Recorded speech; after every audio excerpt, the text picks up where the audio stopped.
I know certainly I'm happy to say right now on the floor of this table that I think DRF is doing such a great job. They're in our neighborhood and I'm very proud of some of the initiatives that they're taking. And I think they're a very, very commendable organization and I would encourage retailers to work with them equally as they would work with us. There is no difference. Ultimately, we all have the same goal. And I don't see any difference in what they're doing and what we are doing.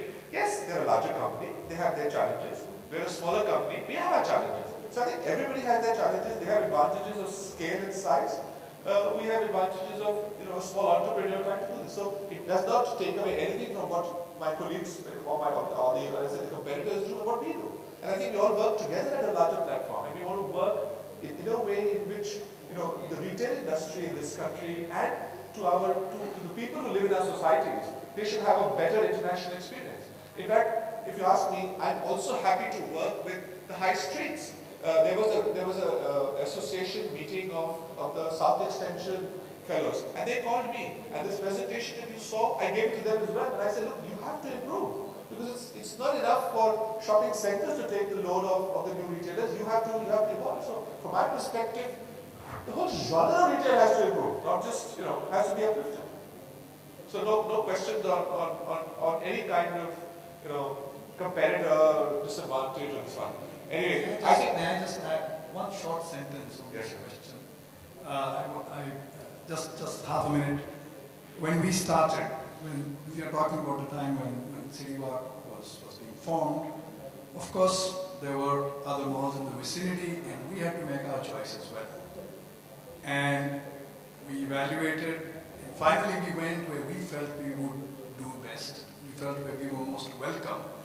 And in the end, it turned out to be the right decision, proving only that name doesn't come first. When you have success, you get the name. You don't have to have the name to get success, which is what is proved by CityWalk. Thank you. Well, ladies and gentlemen, I've been told by everything I need to wrap up. So thank you very much. Thank you to my very esteemed panelists. I deeply appreciate your taking time out to come with us this afternoon. Thank you to Images for giving Select CityWalk an opportunity to present itself. And God bless you all. Thank you. Thank you very much. A very interesting session indeed. Ladies and gentlemen, we've got a token of appreciation for all our panelists and request you to kindly collect it as we get down. Alright, now we break for lunch, but when we come back at 2 o'clock, we have another interesting session. But a very important announcement, ladies and gentlemen. Kazo invites you on a catwalk to showcase autumn-winter collection at 1:30 p.m. sharp at Kazo. So make sure that you visit there. Have a lunch break and we'll see you around 2 o'clock. Thank you. All engrossed in this very, very interesting panel discussion which is about to begin. It's LinkedIn to Facebook, how to get the best out of social media for your retail business. Social media has become one of the big influencers in marketing and has become an integral part of any business marketing strategy. Engaging customers through social media not only allows for a more intimate relationship, but also converts their enthusiasm into support for your products and services. The challenge lies in linking social media initiatives to overall business plans and strategic agendas to sales, marketing, and customer contact strategies, and ultimately to investments in agendas, investments in people and capabilities. Learn from the marketing experts and top retailers how they have put social media at the core of their customer engagement strategy and use this energy to their advantage. Ladies and gentlemen, please welcome on the stage founder Bitstorm, Mr. Mahesh Murthy. A round of applause. For marketing and strategy, Ambient Mall, Deepthi Goel. Request you to kindly settle down. Take a seat, sir. Co-founder SME Rebuilders UAE, Ellen Kali Carlson. A round of applause, ladies and gentlemen. Head marketing, a topical figure across the day. Rahul Singh, founder of Gear Cafe. And Rajagopalan, COO Universal. And to moderate the session, please welcome Head Retail Tanishq, Mr. Bhuvan Gaurav. A big round of applause.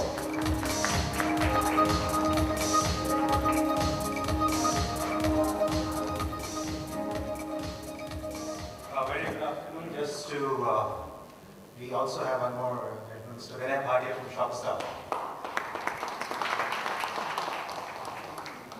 We'll try to make it most interactive and engaging since it's a post-lunch session. The topic being social media. So I was trying to look at what is the definition of one of the things that I came across was, it's not about what each one of us does or say, but it's about what each one of us does or say together. So it's a lot about sharing. It's a lot about our tendency to want to get our friends on board, discuss, and come to a discussion. I think it's also about the growing individuality of the consumer. Finally, we all are becoming much more individualistic, therefore evolving strong taste, strong preferences. That and wanting to share that, therefore we have become much more expressive and wanting to also use the online social media as a platform to actually share our views with others. And that's where social media plays a very strong role. The other important thing is actually we are now listening to equally like-minded, strong opinion individuals. So it's actually web plays a very strong platform there. And I think as brands and retailers, we don't have a choice. We don't have a choice not to be there. Because if we are not on social media and we are not talking there, somebody else is talking about us there. In fact, some of the research that a Deloitte study said was, for a search result on the world's top 20 brands, 25% of the search results actually were user-generated content and not what the brand wrote about themselves. So it was somebody else who had spoken about the brand, and that came up first. Similarly, another point was that 34% of bloggers actually write about their experience online. So any brand, any retailer has to be on this medium, has to be communicating, has to be conversing. To set a context, set the background of the discussion that will follow, may I invite Mr. Mahesh Murthy to share his thoughts. Thanks, Paul.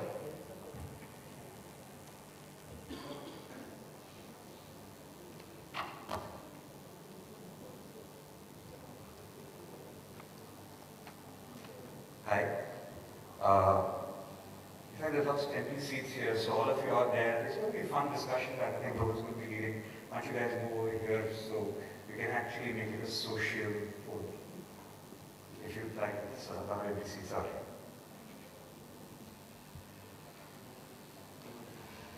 This is always a challenging one right after lunch. It's the one where you know the speakers are set up for a big fall. All I can get some circulation back into these legs. I'm not going to keep my speaker panel here waiting too long on stage. I'll probably try to do my bit in 10 minutes or less. I just want to put 10 or 12, maybe 12 thought starters into your heads about retail and social media in India. It's not very much. Before I start, just a little background. I've been an advertising and marketing person for 28 odd years. I wear two hats. I founded what is today India's largest independent digital firm called Midstop. And under a different hat, I also am an investor in various startups around the venture capital fund. And I kind of practice what I preach. So with companies like Redbus, which is today more than 500 crores of revenue, without running a single television or print ad, or companies like Dalbaina, which get all their e-commerce sales from Facebook, or companies like Fetish, which do exactly the same, or Carvana. These are pretty much we practice what we preach with companies. So these are all real cases and real numbers, and I'm happy all of us are going to be able to add to that. I just wanted the first interesting thought starter is that there are about 137, and so let's be a little conservative, 135 million users of the internet in India. To put that in perspective, there are only 121 million cable and satellite television sets. So there are more users of the internet than there are TV sets in India. To put that again in perspective, there's only 7 million circulation for Times of India. And Star TV's reach, even Star Plus's reach in SEC AV is 25 million. So the reach of digital in India is 20 times the reach of Times of India, and about 6 times the reach of Star Plus. So digital is by no means a niche medium. It is among the largest medium that we already have here today. And I think also these numbers are more than double. Talking to my friends at Facebook, Google, and Airtel, there's consensus that this will be about 300 million by 2014, 2015. So we're really talking about the world's second largest digital population in 3 years' time. Some other numbers, there's 61 million people today on Facebook in India. There's 15 million people plus both on Twitter in India and also on Google Plus in India. And if I put social networks together, we have more than, let's say about 25 million daily users of social networks in India, including 15 or 16 million daily users of Facebook. To put that in perspective, when you have an IPL match, which has a rating of 3, you get 3 million viewers. 3 million viewers in SEC AB 1524. Facebook gives you 5 times the reach of an IPL match on TV, already today in India.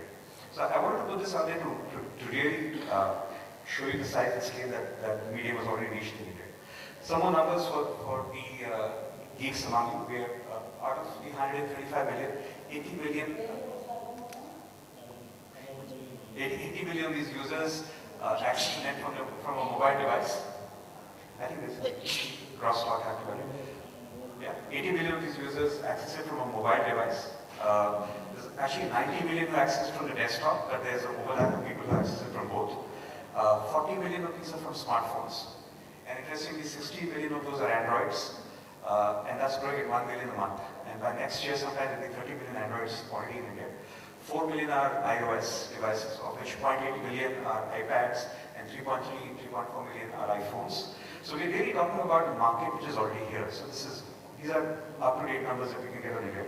Already in the month of April, the amount of mobile data access eclipsed the amount of desktop data access in India. So even though there are fewer mobile devices, they use the net more than the desktop devices. Specifically on social, 55-56% of all Facebook access in India is from mobile. 50% of other social media access is again mobile. So social is again very mobile driven. This is really interesting. If you think about the TV, you think about prime time between 7 p.m. 10 p.m. I saw on the TV channel, so I come from those numbers. But if you look at the data usage on desktop, it kind of peaks at, it goes and starts, a little after TV shuts, a couple of hours later, desktop access goes down. Mobile access to the net goes up till 2, 3, 4 in the morning. There's people lying down in bed using their phones, accessing the internet. So your idea of prime time is vastly different when you take an integrated view of the world out there. 70% of all the stock markets trading in India is speculation. It's not delivery based. People buy on a Monday and sell before Friday before closing. And almost 100% of the data source is social, which is buzz about the stocks out there. We handle several of these firms, and a lot of our job is managing stock prices out there. And I can certainly tell you, without naming the firms, that for example, you can see what's happened with DLF. Their stock price with Robert Vadra out of the last 2 days. But social really impacts their market cap, in our experience, much more than print or TV. If you're a public traded firm or want to be a public traded firm, this is something you'll be very cognizant about.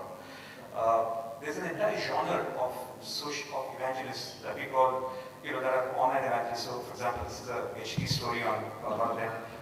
We keep track of about 6,000 of them on a daily basis. And these are people who are far more powerful than journalists. So today's brands actually have an online evangelist management strategy saying, how do we manage these citizen journalists, which are very different from regular journalists. Right? The 4 pillars of digital are search, social, video, and mobile. And it's about figuring out how you use these 4 in tandem, and we'll talk a little more about that today. Just looking at Google, this is a simple search for a smartphone. You figure out once upon a time it was very simple to get on Google. Today, to get there, you need to do directory listings. To get here, you need to do build a site in your SEO. To get there, you need to do SEM. To get there, you need to do online reputation management. You need to do e-commerce optimization. You need to do online evangelist management to get into the reviews. You need to do social video optimization to get into the YouTube listings. You need to do social media management to get onto the Twitter and Facebook feeds that happen out there.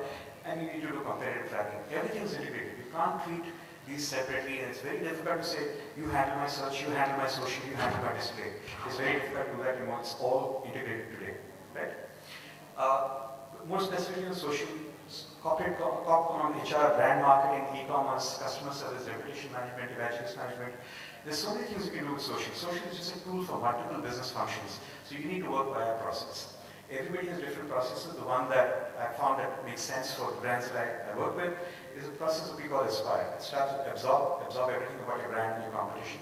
solve the immediate customer problems which are the highest negative sentiment and the highest visibility. Plan, look at the analytics and figure out what people are saying about you and the others and what is it that you need to do.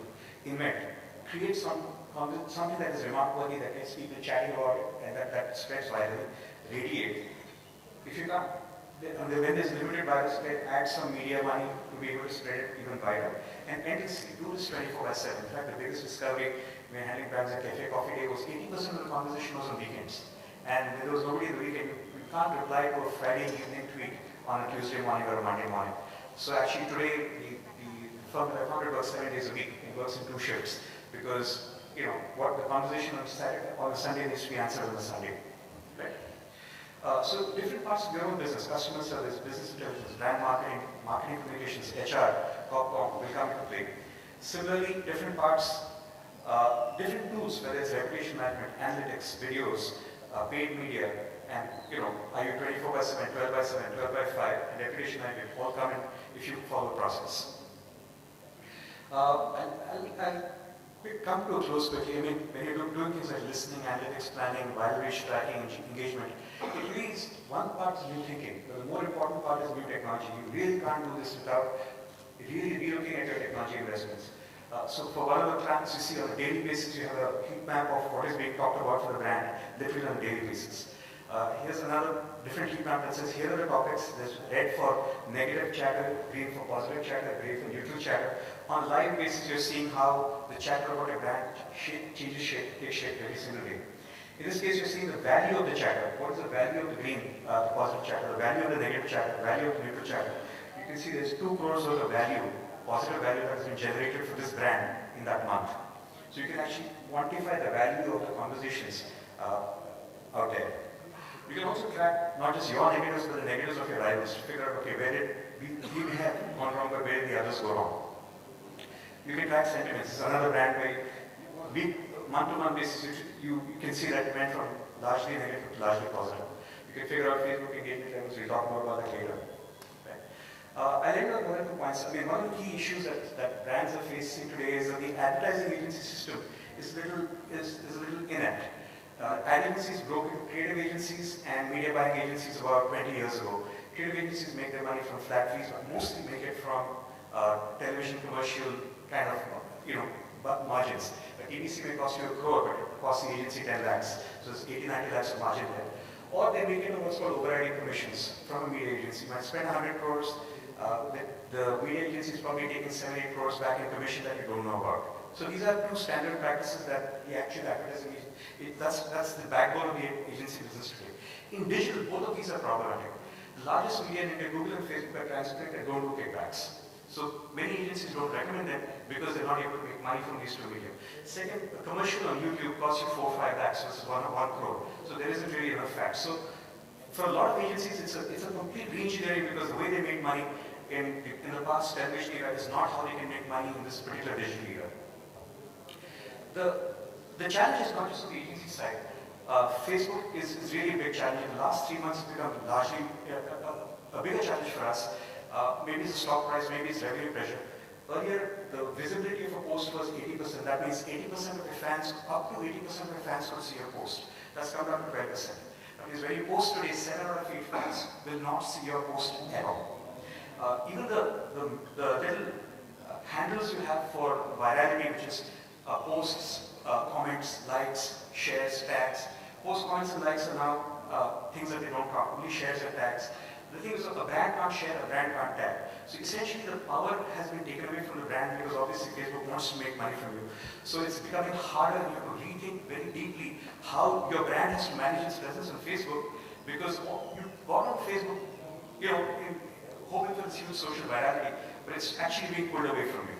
So you have to think more of this as a platform where your users interact because they can share, track and tag with each other, though you can't share, track and tag with them. And I'll end with just one sobering thought. Where is Output today? It was once the king of India. Where is MySpace today? It was once the king of the world. Where will Facebook be 2 years from now? Social networks follow life cycles. It's an interesting life cycle. You see that, Output has already fallen off. Nobody goes there anymore. Facebook has started its decline in the US. It will still hit its peak in India. Maybe it will start declining a year from now. LinkedIn is at a flat. YouTube is almost at the top, and there are other things which are rising.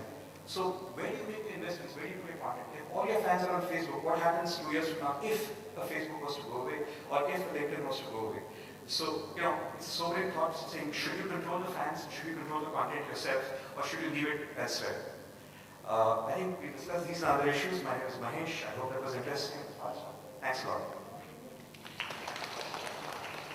Thank you, Mahesh, and I think that sort of sets the standard sort of the background to the entire conversation.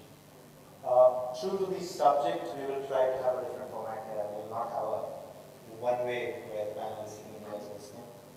We would like to go to conversation groups. What we will try to do here is, throughout the conversation, we will try to have an engagement, which means that we will, your questions can come even during the subject topic. And that's why we have already requested the guys to have microphones floating around. But to be fair to the limited time that we have, what we will try and do is try to limit. We will have a slightly structured way of the topics that we will cover, and we will keep closing topics one by one. So I think this whole thing of how do you get started on the social media, and finally, in the light of the challenges, the current situation where Facebook no more remains a free ride, and the life cycle of social media, and therefore what are the responsibilities of any brand or retailer to be in the social media space. So I'll invite some members of the panel to start talking about it. I'll invite you to sort of help us through what are the responsibilities and things that you should. I think it's open, so you can.